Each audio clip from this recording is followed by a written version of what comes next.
What's up, listeners? I'm very excited to introduce Jessica Bannister, who recently obtained her Red Seal refrigeration mechanic in British Columbia, Canada.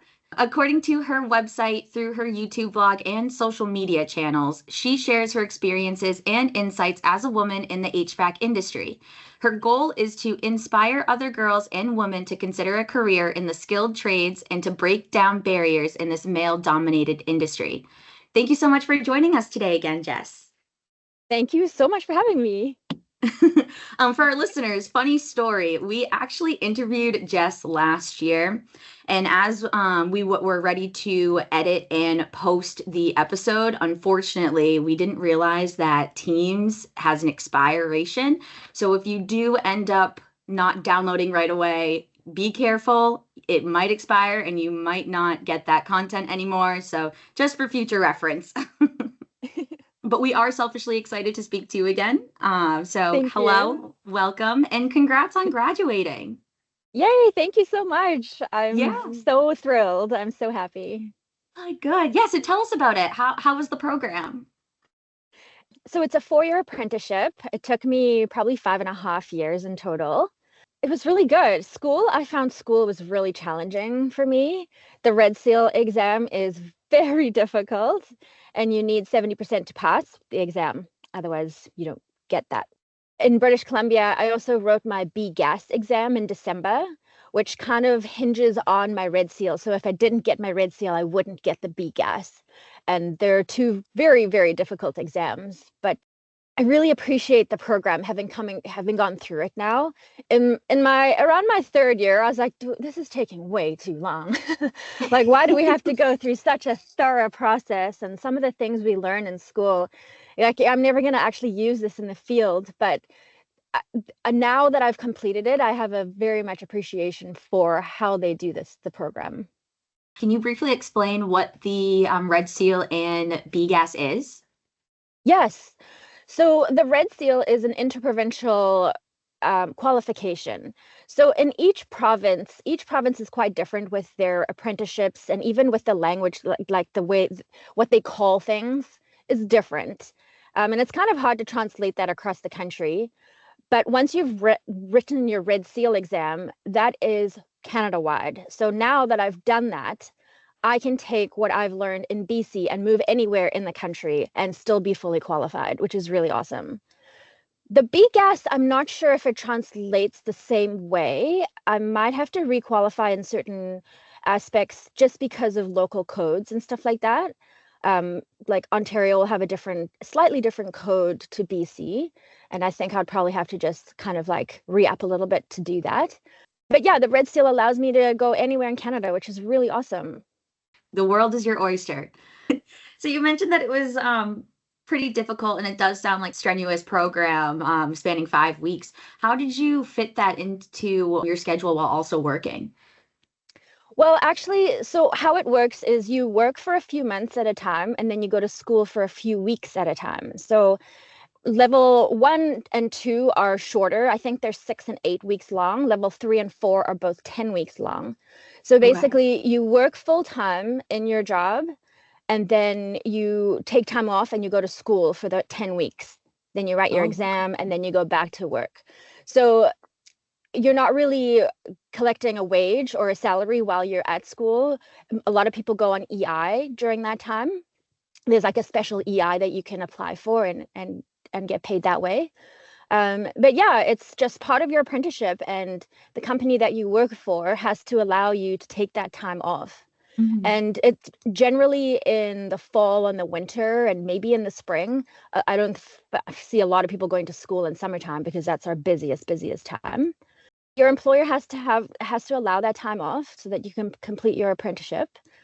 That's awesome. And I love the way that that's structured, just so you can actually like give 100% into that apprenticeship versus like balancing between, your personal life, work, and then also the apprenticeship. So Definitely. the structure's amazing.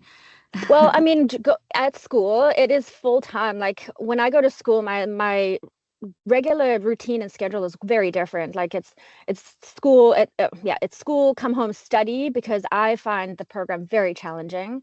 So I spend those extra hours studying. early to bed and then up the next morning and back to school, and you just like rinse and repeat over and over again. It's like awesome. a really strenuous program. I was surprised to see that there was such a waiting list for it, but it is prestigious. Yeah. And it's kind of cool. We touch on a lot of different trades in HVAC and refrigeration. We have to know a little bit of plumbing and a little bit of electrical and all of that stuff.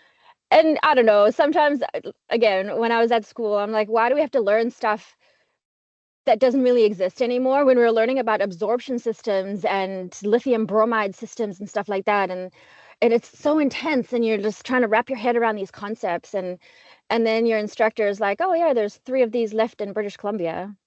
You're like, why are we learning this? But at the same time, like the theory that goes into it really helps you with everything else as well. And this industry is just so broad. It's so wide, and you just have to know so much. I have 3 3-inch binders full, just maxed out. And I was kind of rearranging them at some point there. And I was like, if I was going to pass this along to somebody as a studying guide, as a tool, my advice to them would be read every word on every page, because there's something important everywhere. There's a lot. Yeah, it's great that your employer was so supportive and so, okay with that. Definitely. Obviously it helps them too. But that being said, like what's next for you? What's on the agenda now? I'm not sure. Like, it's very exciting. So I have done a lot of social media, and I really want to push that message out, and I want to get into a bit more like educational types of content. And up until now, I've been kind of like, I feel like I need to be qualified before I can, just to have that certification and that justification that I know what I'm talking about. So I'm not an apprentice anymore. So yeah, I'm not sure. I mean, I'm going to continue working in the company that I work in. To be quite honest with you guys, I work with my family, with my dad and my brother. So it's a nice little safe haven, if I should say. We work really well together, and yeah, it's just very exciting to have come this far. I mean, the social media presence, I think Instagram, you're at 36,000 followers. Yep. That's amazing. Yeah. That's what we strive for. Yeah, I feel pretty proud of that accomplishment, because as a content creator, you get approached by a bunch of different companies, and they're like, oh, well, we can up your followers, and I feel very proud that I haven't done any of that. All of that is organic growth, and it's taken a lot of work and time, but it's so worth it. And I really think that the message that I'm pushing is really important. The story that I always tell is that this is my second career. I'm an old apprentice. My dad was always a refrigeration mechanic, and my brother followed in his footsteps right after high school. It was just natural for him to do what my dad did. But it never even crossed my mind that I could do it as well until I was much older. And I really, really feel like it's because I didn't see anybody that looked like me doing my dad's job. So it wasn't even a consideration for me. Like, could I try it? Would I like it? Didn't even cross my mind. So I went through university, got an office job, and then I had an opportunity to work with my dad. He needed somebody in his office. So I moved into his office and was there for about 9 months. I had issues. I had trouble with the wording, the jargon in this industry. All the words kind of sound similar to me, and I couldn't figure out the difference between a capacitor and a contactor and a compressor, and why one costs $7 and one costs $1,300. And not only that, but they would come home, or they would come back to the office with all of these tales of their day, all these interesting places they'd been to and people they'd met and problems they'd solved. And I was kind of like, what am I doing here behind this computer? I want to go out in the sunshine and see all these things. So I asked them if I could go on a couple of ride-alongs with them. And you guys, I found that I just enjoyed it so much. And I had no idea that I would enjoy, working outside or climbing ladders, working with power tools. And the feeling that you get from fixing something or from helping somebody is just, there's nothing like it. It's so rewarding. In the summertime, when we arrive at a place where the air conditioner hasn't been working for a couple of days, they're literally standing at the door, like waving us in. They're so excited to see us. And then if we fix their problem, they're just so relieved. They find some comfort, and you just feel like a rock star, and it's wonderful. So I have been with the company for about, I think I'm going on 13 years now. And I Wow. have, yeah, and I kind of worked not kind of, I did work every position to kind of climb my way up at the Estacio branch to office manager. And I had the same mentality as I'm having these conversations when I was working as a CSR and picking up, the phone and trying to figure Yeah. out dispatching, trying to figure out the best person for the call. Like it's Yeah. such like I feel like the whole world it's huge. Like Mhm. from the office and then also like I can only imagine in the field and like a part of me was like always curious about going in the field, especially like with the sales. Like, and I want to like kind of see the backgrounds of how that goes. I'm just like, I'm in awe of you because that is so incredible. You're such a great role model. Oh, And thank you. yeah, of course. And I love like I'm always there empowering people and like we're constantly part of our organization. Like what we're trying to do here is create awareness and make women who have that thought in the back of their head, like, wow, I could really Mhm. do this, to be encourage them. Absolutely. Yes, do it. Like, Yeah. absolutely. So it's just great to Yeah. hear that. When I first started, the message I was pushing was everyone should get into HVAC, everyone should try it.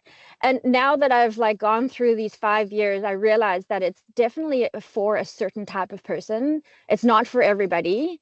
But what I would like people to do is just to consider it. They don't have to do it, Right. but if the thought is there, they can consider it. And going back to the point that you made about just this industry being so broad, and I think that's really cool that your career can evolve with you as well. Like I now, with my experience and knowledge, I can go into sales if I wanted to. I could go and work at a wholesaler behind a counter. Like the options are so vast. What I would really like to do is go into teaching. I think it's so important for a woman to be at the front of the room, not only for other girls and women to see that, but the men and the boys in the room too. Like they need to be able to respect that kind of relationship now that we're here. Absolutely. I feel like your social media channel, I always look at it and I'm the one that's hearting all your videos. But Thank you. and for our listeners, we will do a plug at the end, but just a sneak peek, she is on social TikTok and Instagram as HVACJess, and you want to follow her. She is awesome.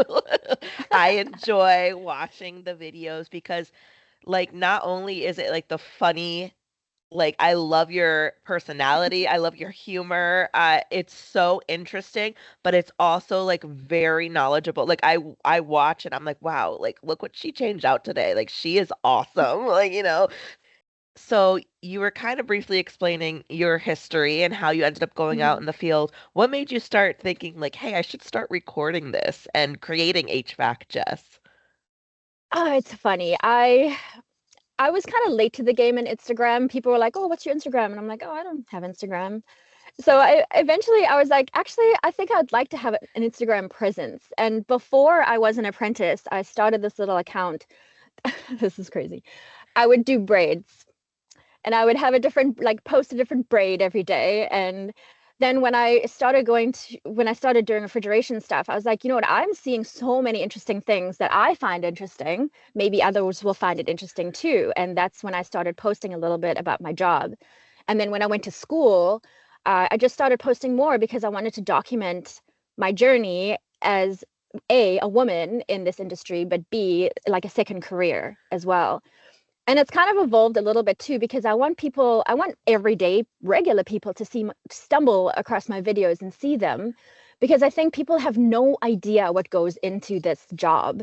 Right. And they have probably these assumptions that our jobs are for, well, everyone still thinks that they're like the trades is still for the lower class, or it's the alternative if you can't get into university. But what I want to show them is that these jobs, they're not easy, they're challenging, they're lucrative and awesome. Like I have a lot of fun and enjoyment out of my job. But also I want to give people an idea of kind of what we do. There was a lady that in an office, and she was like, "Oh, you guys just go up onto the roof and you're up there for a couple of hours, and then you come back down and then you send a bill." And it's like, I have no idea what you're doing up there. And sometimes our job is as easy as flicking a switch. That's the reality of it. And sometimes our job takes an hour just to get our supplies and equipment onto the roof before we can start doing our actual job. And it takes a lot out of you. And I just want people to understand that it's not easy, and it's not the easy way out. And it's essential. Like nowadays, you can't live without HVAC. So yeah, I just wanted to kind of open people's eyes and give them a better idea, and maybe a bit of a appreciation for what we do. Yeah, absolutely. And I feel like you're definitely doing that. We stumbled upon you from actually Eddie McFarland. So he had suggested when we were talking to a few of our peers, and we were trying to see like, hey, anybody have anybody interesting? And he was like, I know exactly who you should interview. And I am so grateful for that introduction because, like, not only, and again, like, to not to keep plugging your social media, but I am a fan. So I don't know. It's just like I get a lot out of it, not just like the fun and the glamorous side or the silly side. Like I was watching most recently the HVAC Tactical Awards night, and your beautiful blue sparkly dress. I loved it. Thank you. And for our listeners that don't know, because I didn't know and I had to Google it real quick, it's an annual event that recognizes and honors HVAC professionals in Canada and celebrates the dedication and passion of HVAC professionals, which I feel like we should normalize here in America because that is amazing. And well, if I may interject, it's not Canadian. oh, it's an not. American. Yeah, it's an American. The Canadians just come down there and dominate. Okay, now we're talking. Now we're talking. Thanks for clearing that up. That's like amazing. And I love like the little tagline is blue collar goes black tie. So can you talk a little more about that event? Yeah, so the HVAC Tactical was a social media sort of presence for a while, and he's based out of Texas. And what he wanted to do was he's really trying to elevate the industry. And so he started the HVAC Tactical Awards. And blue collar goes black tie. Everyone gets all dressed up. It's beautiful. And then everyone gets recognized as well. And so in their first year, I think it was 2021, I received the Lady of the Trade Award. So that was really exciting. Thank you. That's awesome. And then and when I was doing, I had a little like acceptance speech. And when I said that, I was like, I hope that one day we don't need a category for lady in the trade. We'll just be part of the other categories. And so this year when I attended, I was so pleased to be nominated for Influencer of the Year, which was not Lady of the Trade, if you know what I mean. Like I was there with the boys, and it's just amazing. And it's really cool to be able to acknowledge the people that are making this content and putting it out there, helping others. There's a lifeline award, somebody who's kind of always there to answer the phone, help you answer questions. It's just a really cool way to acknowledge these people. That's amazing. And it's fun to get all dressed up. It is. And I love the dress. And I love the 360 camera that you did. I've always wanted to do one. And I was like, yay! I was rooting you on from behind the scenes. Thank you. No problem. Just wanted to say, I think it's awesome that you, for this awards night, you first were awarded the Lady of the Trade Award, but then you, like this recent award ceremony, were awarded an award. That's tough. For people that are of all genders. So I just think that's amazing, and congratulations. Thank you. And I feel like that's progress. I feel like we're making progress because of that. Absolutely. So yay. The ball is rolling. Yeah. And I love that you included that in your speech. Like, wow, like and they actually listened, like Yeah. that's amazing. Well, that's the really cool thing about that particular community, this community on Instagram. It's so supportive, and a lot of the guys want to see us succeed, and they will help you, and they'll do stuff like above and beyond stuff to help you. Like it's just so great, having It's that so support. nice. Kind of segueing here into like influencers or influential people and mentors.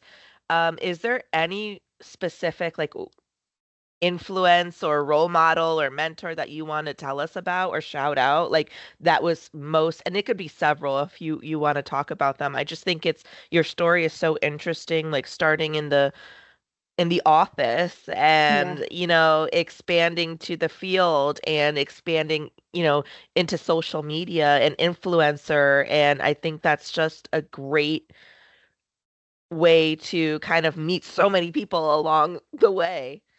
definitely. Yeah, you reach a lot of people, and we form these little communities, and it's really amazing.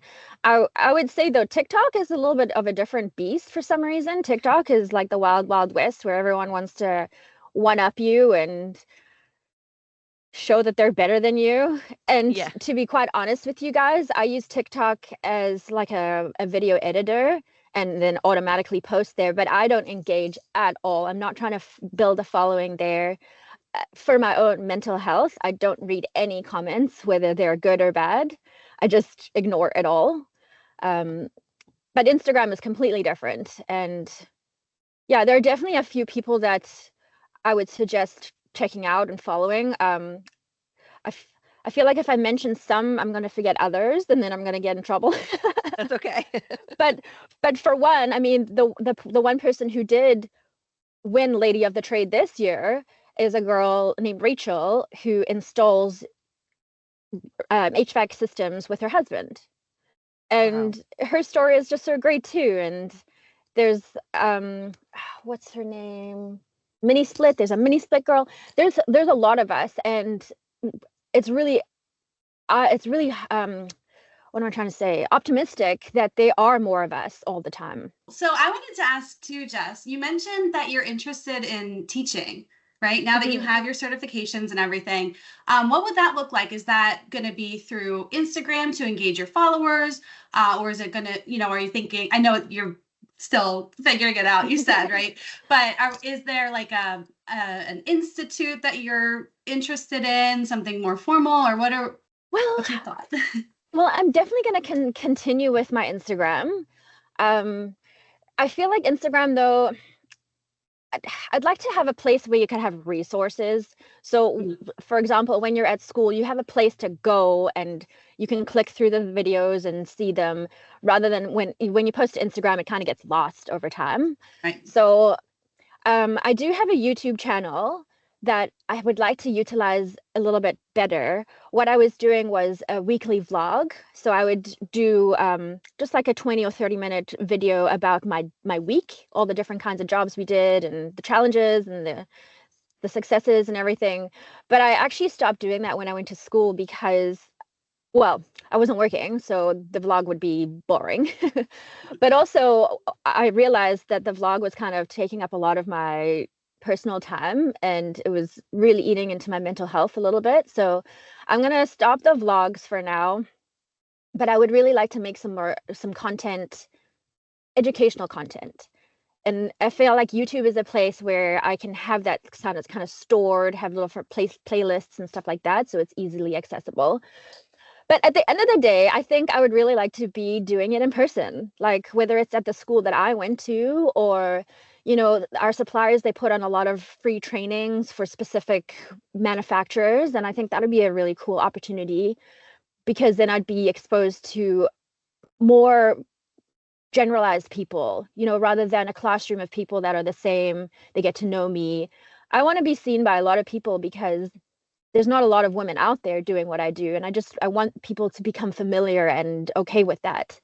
Because I really feel like it's not if they see a woman on the job site, it's when they see a woman on the job site. They just need to be like, oh, she's just here to do her job. Like, Right. you know what I Yeah, mean? and that, I mean, that's wild because it extends to, the other people in the field and then also your client, your customers, right? We want that Definitely. not to be a shock to see a woman helping them out with their system. So I love Absolutely. that. Yeah. And you know Um, what? I think there's an opportunity for women as well. Like this whole time I've been thinking, oh, it's such a man's world, and I do a lot of commercial and industrial refrigeration and HVAC, but mhm. I feel like there's a whole untapped market where I could go and do residential for like stay-at-home moms. It's a completely different feeling Yes. to open the door to see me rather than a random dude come into your house when you're on your own. I feel like there's a whole market there for us. Hmm. Yeah, I agree with that. I know because I worked in an office. We did have certain customers that, really only wanted, first of all, during the day or a female tech or salesperson if possible, right? And Yeah, I mean, and in sales too, now that I'm thinking about it, it's easier to relate to that person than just some, yeah, like you said, some dude. absolutely. Absolutely. With our women customers, I go with my dad and my brother because we work as a little team, Mhm. and I find they often will come and speak to me just, and they'll ask me questions, and I feel like I'll answer them in a way that like they are open to ask more questions if I haven't been clear, if you know what I mean. Where I think if you ask a man and they tell you, you're just like, okay, like I don't want to ask more questions to sound like an idiot or like I don't know what I'm doing, whatever. But if they can speak to me, I can relate that in a very relatable way. Yeah, and I feel like that all ties back to representation, right? You Mhm. you see yourself in other people that have walked a similar path as you, right? Like just Yeah, as women, I see myself in you. I see myself in any other, like I can see absolutely. myself do that. So even teaching that to young women, like, hey, these young women can look to you and say, oh wow, I see myself there. Oh, let me explore this as a Exactly. career option. I love that. Yes, yes. It's kind And of I like think an it's unspoken important, Yeah. sisterhood. right? That's so great. Your YouTube channel, I feel like would be awesome. Even just simple educational videos, because I remember when I first Yeah, started in the trades, I kind yeah, of fell into it. I worked in the office for a long time, but when I first started, I knew nothing. I knew yeah. nothing. I couldn't grasp the concept of a heat pump. It took me like 5 months to understand like what that was. So just basic stuff would be so great because it's hard to, it's a whole different language to your point. Definitely. So when I was in school, same thing. I would have a bit of trouble grasping a concept. So I would go home after school and watch a bunch of different YouTube videos on the same topic. And a lot of the guys would be saying the same thing, but one of them would say it in a different way that, oh, okay, now it clicks. And while I was watching those videos, I was like, not a single woman on this topic, not a single woman. There's like a dozen different men doing the same thing. Why can't it be my face doing the same thing? You know what I mean? So I can talk about capacitors and I can talk about contactors and compressors and why not? So someone like me going through school will be searching and hopefully stumble across my video and something I will say will resonate with them. So definitely, I think that's gonna be something that I'm gonna put some time towards. Yeah, I know I'll be watching those. Yeah, got my fan Tina. Yeah, I'm your biggest fan. Well, actually, speaking about that, I went to a conference in Toronto last year, and one of my follower friends, he's also in HVAC. He's like, I'm gonna go get my daughter. And I'm like, okay, cool. And so he brings his daughter, and she's 13 years old, and she just falls over herself over me. Like, it was so amazing. And she was like, you're my favorite. And so I said to her, I'm like, oh, you're gonna go into HVAC? And she's like, oh, I'm not sure. But at least like the seed has been planted. Even though her dad is in HVAC, she's like, oh, Jess. It's a very cool feeling. I love that. You could even show her the Women in HVAC Canada website too. You're the face of it right Absolutely. now. Yep. Are you still actively working with them? Can you talk Yes. about what do you Yes, I what are you am. up to? So right now I am taking care of the ambassadors for the women in HVAC. So I'm very involved. I'm still on the board, although it's a little bit tricky because they're over in Toronto, they're back east. So Mhm. a lot of our meetings I'm not able to attend just because of the time zone and actually doing my job and stuff like that. Um, but we're really trying to push our message and promote ourselves just so that people know who we are and that we exist. We're in a lot of events, um, just like trade events. And then for me, I was a trade, a career fair this week, a couple days ago, for high school girls. And I Ooh. think that's just, yeah, I think it's just so important for us to be at those events, to be seen and to talk to people because again, like it's very mythical. People don't really understand the whole concept about it. So when I was at that school fair, a lot of the girl, I'm like, oh, you interested in the skilled trades? And they're like, yeah, kind of. And so I'm like, do you have any idea what HVAC is? And they have, no, I have no idea. And so you speak to them about it and they're like, oh, okay. And they like kind of, you can see them kind of start thinking. Yeah. Yeah, and I think that's the most impactful part of what we do is speaking to young girls, and not only the girls but their parents too, because they need some convincing sometimes that they don't want 100%. their daughters going into a male-dominated, dangerous, dirty job. Um, which is also why I post so much on Instagram is to show people that I not only enjoy doing my job, but I'm thriving in it, and I'm making money, and I'm have self-confidence, and yeah, yeah. Yeah, the representation is so important. I can't remember ever seeing any women at my career fairs in high school or college for the trades, at No. least. And it's cool because they can just talk to you in a very open, casual way. And they ask about what school is like. And I tell them, like, if you're not into math, don't go into HVAC. Like, it's a very serious thing. Luckily for me, I've always enjoyed math. I've Mhm. always kind of been strong at it. So, but that's a consideration. And there's a program out here where young people can be exposed to a variety of different trades. It's like a trades exploratory sort of program, which I think is so important and impactful because you can get a taste of each trade, and they're all quite different. And you can kind of see like, maybe that interests me, or no, that's definitely not for me. And that's something that I never had. I feel like if I'd done that in high school, I would have been like, oh, I actually like using power tools. And I only found that out in my 30s. So yeah, I think it's really cool to have that now where kids can just speak to you in a very candid way about your job. I also love how you said when you first started your Instagram, I believe, that you were doing braids. And Yeah. which is also a trade, you know? So like I think that's awesome, like, hairstyling, and I personally would love to see you also incorporate that into HVAC Jess. So maybe for Well, the future. I've recently I've recently started wearing these little bows in my hair, and it's I the saw dumbest them. thing, but it brings me so much joy. I love that you said, I believe you said, this bow is my whole personality right now. Yep, Like I yep. related to that so much. I always have, I don't know if you could tell, but I always wear like a headband. Yes, yep. So I feel you. We're sisters there. That's so funny. Yeah, in the beginning, I tried so hard to look like one of the boys. Like I didn't want to stand out at all. Yeah. But now it's so different.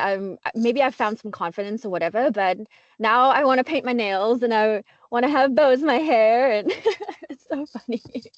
I think it's important to bring that little bit of femininity because we can be both. We don't have to be one or the other. And that's why I think it's so cool that we get to dress up, and that's why I like to show the juxtaposition of, yeah, I'm dirty and gross and like in my workwear, but I can also dress up and have pretty hair. And that's why I post about my hair is very long and all that.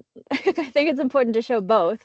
Yeah, I'm I'm so obsessed. glad that you said that, because I feel like there's this stereotype of women that do go into the trades or that do go into male-dominated fields. Like there's a stereotype that they have more like male Yeah, they're a little stereotypical like rough around the traits edges, versus maybe. like exactly. So I love that you said that because it's just all in like is inclusive the right word?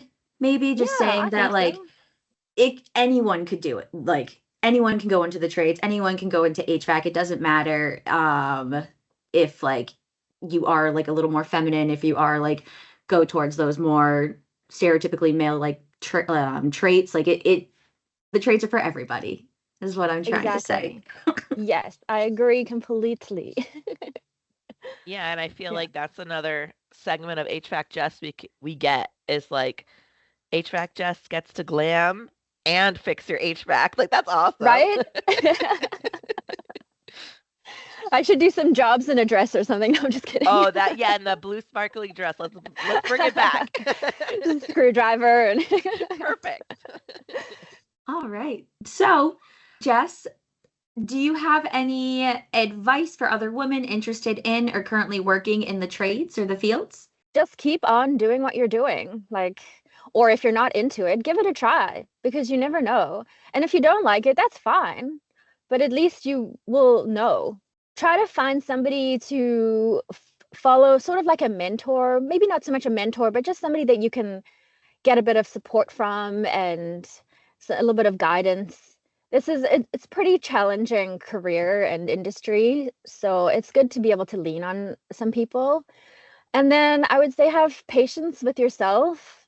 You're not going to know, you don't know what you don't know, and you're not going to learn everything overnight. This industry is challenging in the way that one thing can be called several different names, and that's in itself difficult to learn. So have some patience with yourself and get out there.